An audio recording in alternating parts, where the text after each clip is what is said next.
முன்னொரு காலத்தில் 2 நண்பர்கள் வாழ்ந்துட்டு வராங்க ஒரு ஊரில்.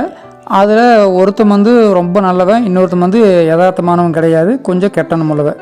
அப்போது அந்த நல்லவனுடைய அப்பா வந்துட்டு இந்த மாதிரி நீ நண்பன் நினச்சிட்டுருக்குவாரு, அவன் உண்மையான நல்லவன் கிடையாது, அவனுடைய சகவாசத்தை நீ ரத்து பண்ணியிருப்பா, வேண்டான்னு சொல்லிடு, அவன் கூட ஃப்ரெண்டாக பழகாது அப்படின்னு சொல்லிப்போ எவ்வளோ தடவை கேட்குறாரு.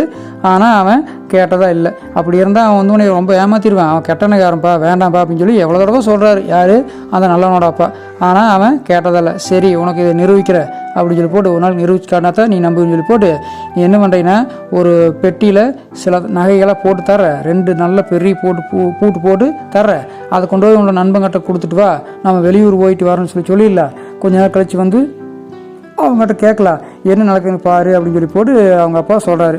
சரின்னு சொல்லி போட்டு அதே மாதிரி ஒரு பெரிய பெட்டி எடுத்து அதில் நகையெல்லாம் போட்டு 2 பூட்டு போட்டு, பெரிய பூட்டு யாருனாலும் திறக்கவே முடியாத அளவுக்கு ஒரு 2 பூட்டை போட்டு அவங்க அந்த பையன்கிட்ட கொடுக்குறான். அவன் நேராக அவன் நண்பங்கிட்ட போய் எங்கள் அப்பா சொல்லி கொடுத்து போட்டு நாங்கள் போயிட்டு வர, நீயே பத்திரம் வச்சுருப்பான்னு சொல்லி போட்டு கொடுத்துட்டு போகிறாங்க.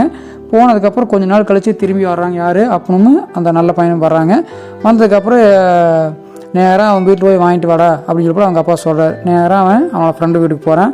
போனதே அவன் சரியான கோபத்தில் திட்டுட்டான். ஏன்னா டேய் நீயும் கொப்பனை ஏமாற்ற பார்க்குறீங்க, கொப்பா சரியான ஏமாத்து பேர் வழி, உள்ளுக்குள்ளே தங்க நகை எதுவுமே கிடையாது, வெறும் செங்கல், சின்ன சின்ன பொடிக்கல், மரக்குச்சி, மயிறு தாண்டா வச்சுருக்காரு, இதுக்குள்ள ஒன்றுமே இல்லை அப்படின்னு சொல்லி போட்டு சரியான கோபத்தில் திட்டான். எந்த அந்த பொடி தூக்கிட்டு போனான்னு சொல்லி போட்டு தூசி எறிஞ்சிட்டான். இவனும் குழப்பத்தில் என்ன நடக்குதுன்னு தெரியாமல் நேராக வர்றான் வீட்டுக்கு. வந்ததுக்கப்புறம் நடந்தது சொல்கிறான். ஏன்டா டேய் இன்னியுமே உனக்கு புரியல அப்படின்னு சொல்லி போட அவங்க அப்பா கேட்குறாரு. என்னப்பா சொல்கிறீங்காட்டி, நாம் அவங்ககிட்ட கொடுத்துட்டு போனோமா, அவன் உண்மையாலுமே நான் நல்ல நண்பனாக இருந்தானா, உனக்கு உண்மையாக இருக்கும்னு நினச்சிருந்தானா, அந்த பெட்டிக்குள்ளே என்ன இருக்குதுன்னு அவன் பார்த்துருக்கே கூடாது, அவன் அதையே திருட்டுத்தனமாக திறந்து பார்த்துருக்குறான்.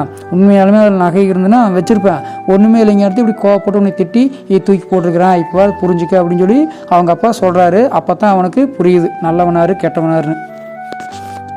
இந்த கதை மூலிமா நம்ம தெரிஞ்சுக்க வேண்டிய விஷயம் என்னென்னா, எப்பொழுதுமே நல்ல நண்பர்களை நாம் நண்பர்களாக வைத்திருக்க வேண்டும். அப்பொழுது தான் நம் வாழ்க்கையும் நல்லா இருக்குது, நண்பர்களுடைய வாழ்க்கையும் நல்லா இருக்குது அப்படிங்கிறத நல்லா தெரிஞ்சுக்கணும்.